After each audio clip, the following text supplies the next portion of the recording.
नमस्कार, ग्रामीण मीडिया में आप सभी का स्वागत है। ग्रामीण मीडिया फिर वापस लाया है आपको पुल की भूमिका के लिए। आज मिलेंगे आपके जनप्रतिनिधि सांसद डीडी उइके से। बात करेंगे कुछ किसानों की और कुछ मजदूरों की। साथ ही आज मुख्य रूप से आपको बता दूं, डीडी उइके सांसद की सक्रियता से विपक्ष के खेमे में भी हलचल है, क्योंकि निरंतर उनका पूरे संसदीय क्षेत्र में भ्रमण जारी है। कल वे मुख्य रूप से भ्रमण करने मुल्ताई पहुंचे थे, जहां उन्होंने स्थितियों का जायजा लिया। ग्रामीण मीडिया ने सार्वजनिक साक्षात्कार में जब सांसद महोदय से प्रश्न उठाए तो मुख्य रूप से दो प्रश्न थे। एक प्रश्न कि हमारे जिले के जो मजदूर भाई मध्य प्रदेश में ही फंसे हैं उनका क्या, उसके लिए सांसद महोदय से निवेदन किया गया।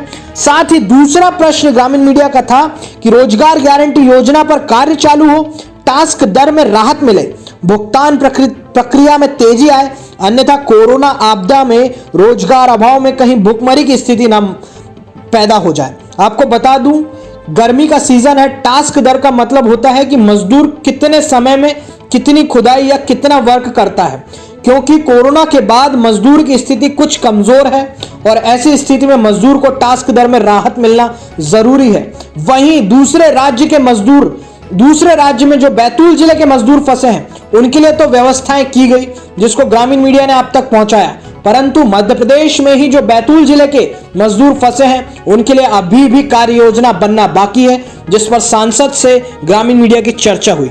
आपको बता दूं, चर्चा के दौरान सांसद डीडी उइके ने कांग्रेस पार्टी को भी आड़े हाथों लिया। कहा कि 1.5 वर्ष के कार्यकाल में जो इन्होंने सारी जन कल्याणकारी योजनाएं बंद कर दी है, उसका ही भुगतान कोरोना के दिनों में मजदूर तथा किसानों को भुगतना पड़ रहा है। आइए विस्तृत खबर देखें।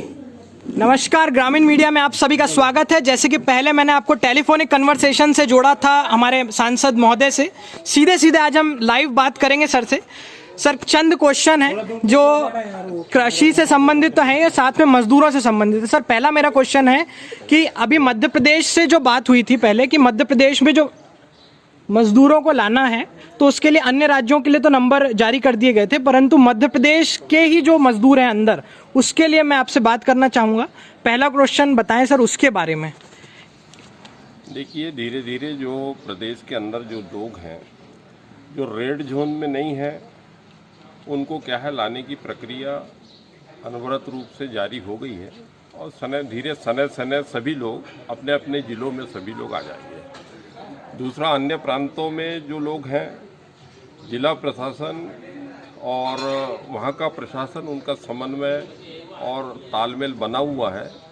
वहाँ के लिए भी क्या है अपने यहाँ से गाड़ियाँ प्रस्थान कर गई हैं और जहाँ जहाँ पे चिन्हित हुए हैं और जहाँ जो लोग आ सकते हैं उनको लाने की पूरी प्रक्रिया जिला प्रशासन की मुस्तैदी की वजह से, सक्रियता की वजह से ये कार्य क्या है द्रुत गति से चल रहा है। आप देखेंगे कि बहुत जल्दी जो हमारे प्रदेश के भीतर के जो लोग हैं जो हमारे ज़िले में हैं वो वहाँ जाएंगे जी, और वहाँ के लोग हैं जो हमारे यहाँ आएंगे, और जो अन्य प्रांतों में जो लोग फंसे हैं अपने बंधु बांधव, उनको भी लाने की पूरी योजना। हम लोगों का एक महत्वपूर्ण प्रश्न है रोजगार गारंटी, जो ग्रामीण स्तर पर मजदूर, जो लोकल के मजदूर हैं वो भी और जो बाहर से आने वाले वो भी, क्योंकि रोजगार गारंटी योजना ही एक ऐसी योजना है जो लॉकडाउन खुलने के बाद में भी गरीबों के लिए एकमात्र सहारा है।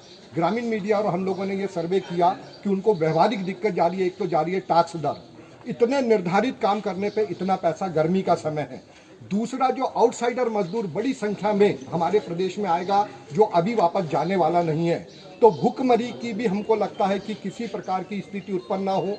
खासकर की जो जिला पंचायत के सीओज हैं उनकी भूमिका इसमें बहुत ज़्यादा महत्वपूर्ण है। मैंने सरपंचों से बात की तो दिसंबर माह से अभी तक के रोजगार गारंटी योजना का पेमेंट नहीं आया है। एक तो उनको पेमेंट टाइम से सर हो जाए, और हम चाहते हैं कि मजदूर रोजगार गारंटी का काम बहुत सक्रियता से, निष्पक्षता से और किसी भी प्रकार का भ्रष्टाचार ना हो, जिसकी हम सर आपसे गारंटी भी चाहते हैं। आपको और सबको विदित है कि पिछले 1.5 वर्षों तक कांग्रेस की सरकार रही जी, और उन्होंने मनरेगा से लेके विविध प्रकार की जो कल्याणकारी योजनाएं मध्य प्रदेश में संचालित थी वो उन्होंने बंद कर रखी थी। किसानों के प्रति भी उनके मन में किसी प्रकार की कोई संवेदना नहीं थी, भावना नहीं थी। इस तरह से उन्होंने इन 1.5 वर्षों में इस राज्य को जिस तरीके से विकास की जो गति थी उसको कम करके और आपस में नोचाखोची की दिशा में 1.5 वर्ष उनने व्यतीत किए।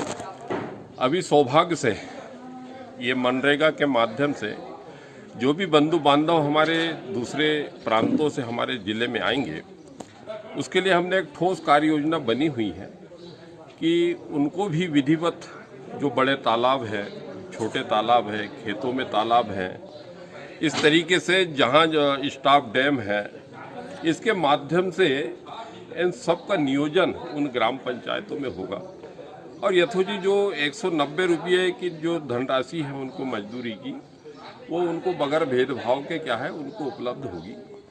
और गाँवों में हमने एक रचना बनाई है कि किसी भी गांव में, किसी भी ग्राम पंचायत में आप मजदूरों की संख्या आप निकालेंगे तो लगभग क्या है कि 0 कुछ निकलेगी।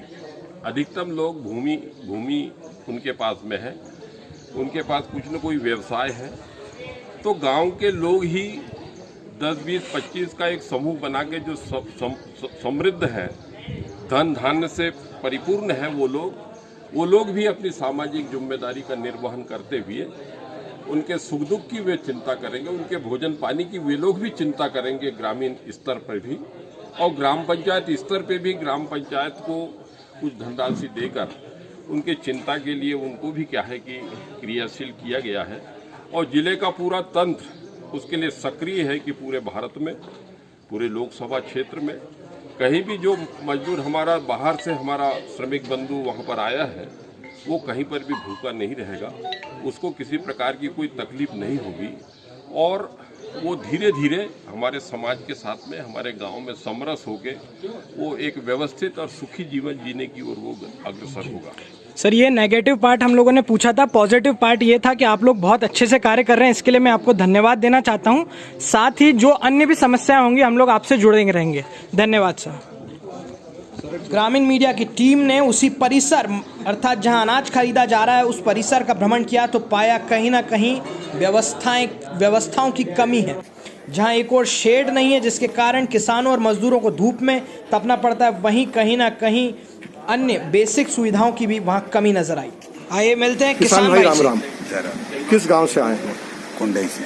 कुंडई से। हाँ। कितना गेहूं लाए हैं? 2 ट्राली हैं? 2 ट्राली। 2 ट्राली। कितने बजे निकले थे गांव से? 6 बजे।